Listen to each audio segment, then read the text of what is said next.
bwana, nyota wa Brazil anayefahamika kwa jina la Joao Pedro amefunguka baada ya jina lake kutotajwa kwenye kikosi cha nchi ya Brazil kutotajwa kwenda kushiriki kwenye fainali za kombe la dunia. Joao Pedro ambaye alikuwa akiwa na uhakika mkubwa kabisa wa kushiriki au kwenda katika fainali hizo, amesema maneno yafuatayo kwamba analazimika kukubali matukio haya ingawa inauma. Anasema, nilijaribu kutoa kila kilicho bora wakati wote, lakini haikuwezekana kutimiza ndoto hii. Lakini anaendelea kwa kusema, furaha na masikitiko ni sehemu ya mpira, lakini sasa nitakuwa shabiki namba moja nikiombea nchi yangu ikachukue ubingwa wa 6. Hata hivyo, kocha mkuu wa timu hiyo Carlo Ancelotti amekiri kusikitishwa na uamuzi huo mgumu, kwamba anaendelea kusema kwamba anamonea huruma Joao Pedro kwa kukosa kushiriki katika michuano hiyo. Huyo ni kocha wa timu ya Brazil anayefahamika kwa jina la Carlo Ancelotti, ambaye anaendelea kusema, lakini kocha anaendelea kwa kusema kwamba anamonea huruma sana Joao Pedro kwa msimu aliokuwa nao. Alistahili kwenda kushiriki katika kombe la dunia, lakini ushindani mkubwa mno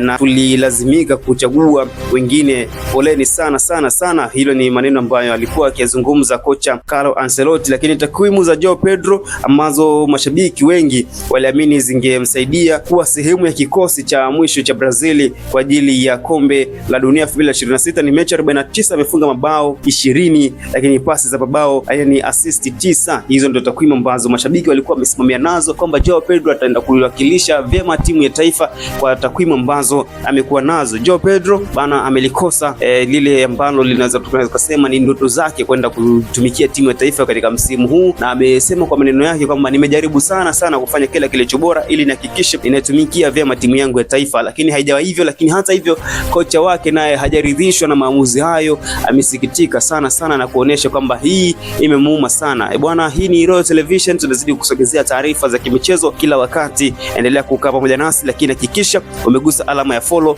pale TikTok pamoja na Instagram Emmanuel Pasco, lakini YouTube hakikisha basi umegusa alama ya subscribe. Jina langu ni Emmanuel Pasco, mwenyeji katika ofisi za FIFA. Hadi wakati mwingine, bye bye.